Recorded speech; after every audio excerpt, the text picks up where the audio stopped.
War Between Worlds by Emrys the Merlin. Chapter 1, Somewhat Traditional. Rook was a bit confused. Jen had taken him into the proto-truck and held up a blindfold. Okay, so I need you to put this on and promise not to peek. He raised an eyebrow at her. Why? It's your birthday. You're not really allowed to ask questions like that. She seemed to immediately understand his confusion. It's a surprise, she insisted. He sat down in the passenger seat and nodded. Very well, I trust you. Jen laughed lightly and tied the blindfold in place. He heard her get behind the wheel and take off. After a bit, he could not contain his curiosity. So, on Earth, it is prohibited to ask questions on the day of one's birth? Jen laughed. No, you're allowed to ask questions, just not where we're going. That's the surprise. Rook frowned slightly. So it is traditional to take a person to an undisclosed location on their birthday. When you put it that way, it sounds silly. It's more of a tradition to take someone to a place they will enjoy. To spend the day there, or in our case, the weekend. He could hear the smile in her voice, though he could still only see the inside of the blindfold.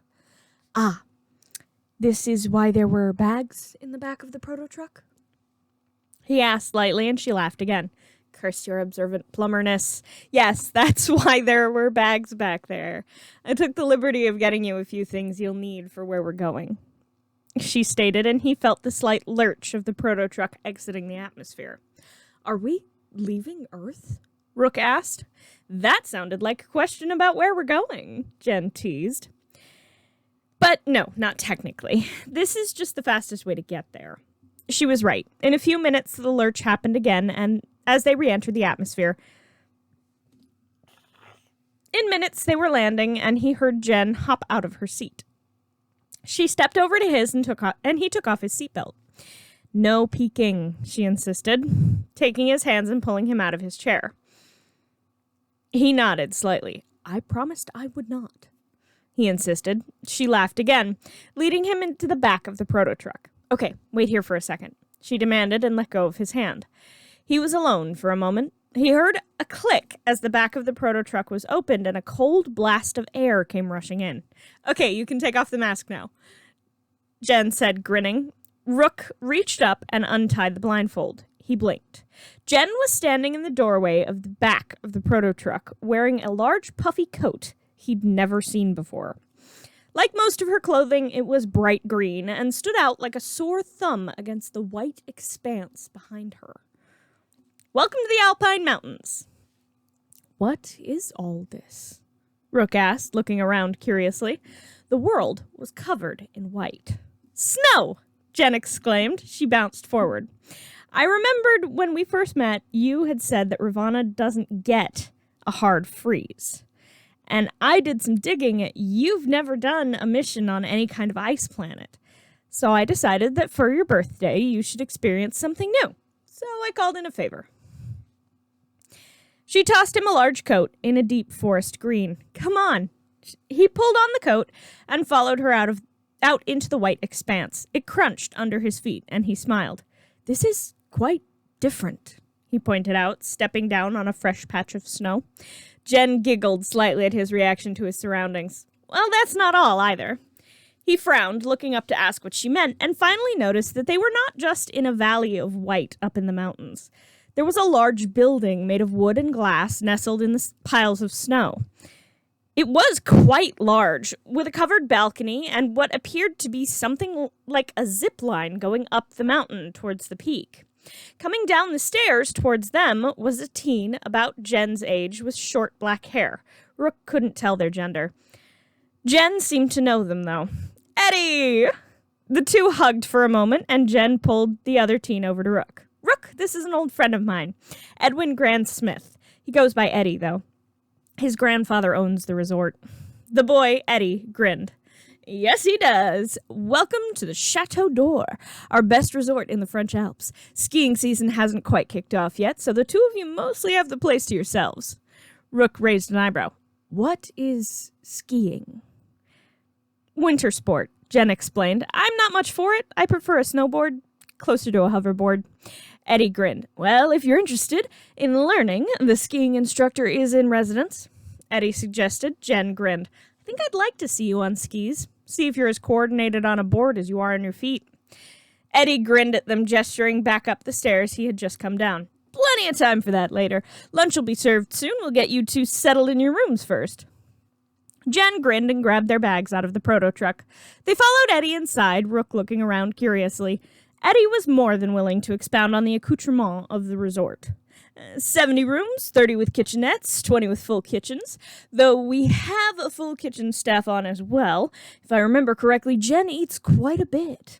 Jen rolled her eyes. I have a very high metabolism, she commented, and Rook nodded. I have noticed that. He smiled at his partner. We've got a skiing and snowboarding instructor in residence, equipment you can borrow if you want, and of course, standard in our resorts, a swimming pool and hot tub, both indoors.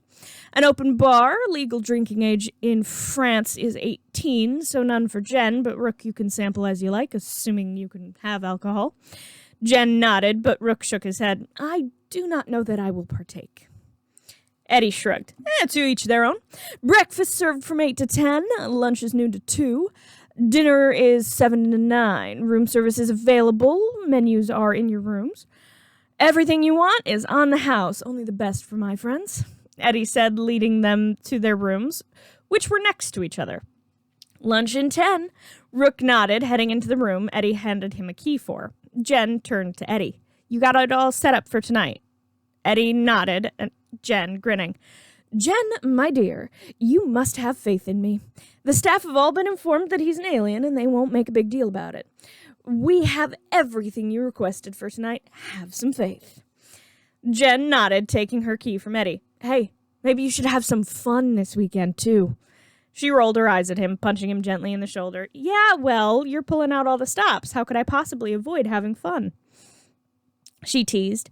Eddie shook his head slightly as she slipped into her room with her bag. She sighed, looking around, admiring the expansive room.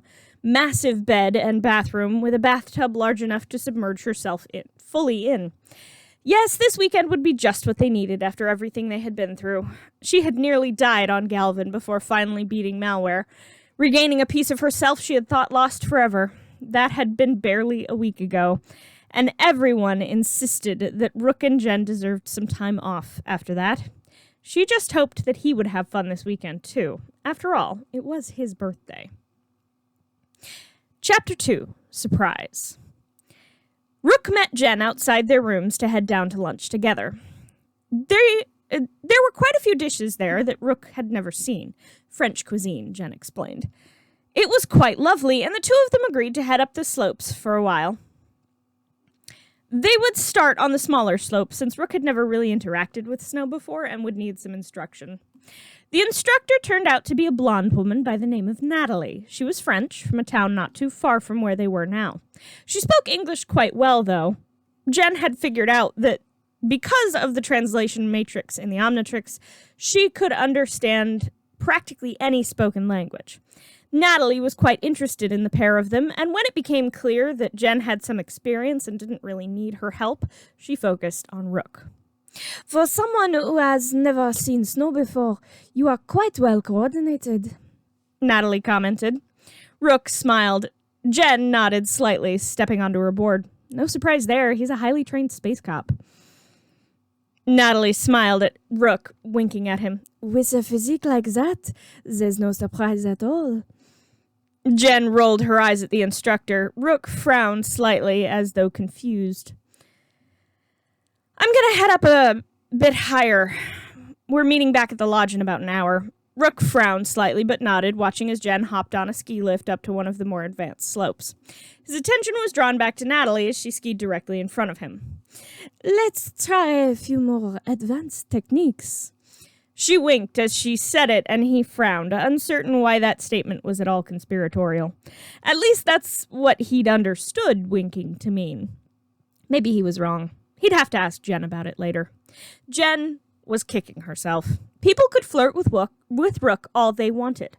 She had no claim over him, except that she was his work partner. She really shouldn't be feeling so jealous over the ski instructor flirting with him. But she couldn't deny that she had felt a twinge of jealousy when Natalie started flirting. No, you swore off dating plumbers, remember? She chastised herself as she hopped off the ski lift. A beep distracted her as she landed at the top of the slope. She had some trouble pulling her communicator out from under her shirt since it was also under the winter gear she was wearing, but when she successfully extricated it, she managed to answer the call. That took a bit. You okay, Jen? The voice of Pierce Wheels was a bit strained. Jen pulled her scarf down slightly and spoke. Yeah, well, even I have to wear coats in the mountains. I just have a bad habit of losing them. Pierce laughed, and there was the sound of something being set down near him. We're almost ready for you two back at the lodge. Smart of you to get him out of the lodge while we set up. Jen rolled her eyes. Yeah, well, I also wanted him to play in the snow, not get flirted at by the ski instructor. Jen took a deep breath. Did you guys bring the stuff? We did. Pierce was stifling laughter. Got everything you asked for. They're setting up the cake and food in the dining room. Max flew us over, but Coop finally got the cloaking working past 10 minutes, so Rook won't see the rust bucket when you two get back. We should be done a bit early, really. You should be able to come down sooner than we thought. Jen nodded. I'm on the higher-up slope. I'll head down your way once I get back down to where Rook is. All right, see you too soon. Jen tucked her comm unit back under her jacket and pulled her scarf back up. She pulled her goggles down and grinned as she began the long trip down the mountain, the air rushing past her. It really was just like being on a hoverboard, but very much colder. It was a rush, and she loved every second of it. Honestly, part of why she did what she did was because she was something of an adrenaline junkie. Of course, that wasn't information she shared with just anyone. In fact, she'd only ever shared it with one person, her one-time fiancé, Ethan Validus. He had passed away in a car wreck while she was off planet, though. That had been over a year ago now. She mused as she raced down the mountainside. She and Rook had been partners for just a few months now. It was hard to believe everything they had gone through together. They had faced down one of her oldest enemies, Malware, and seen him vanquished.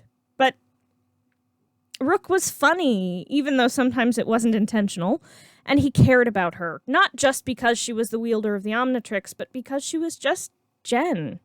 It was nice to have someone who watched her back. She shook her head as she turned her board sharply to avoid a tree. She liked her partner. So what? She didn't have to act on that. Nothing ever said she had to tell him she liked him. Besides, there was no way he was interested in her like that. She shook her head, swerving just in time to miss a rock near the path. She made it down the mountainside in record time and boarded over to where Rook was skiing with the instructor. Hey, Rook, I got a call from the lodge. We should head back. Rook nodded, looking slightly relieved as they put their gear up and hopped on the ski gondola back to the lodge lower down the mountain. Jen frowned. You doing okay? You look a bit down. Mood-wise, I mean. Rook frowned slightly. I am a bit confused about something that happened with the instructor.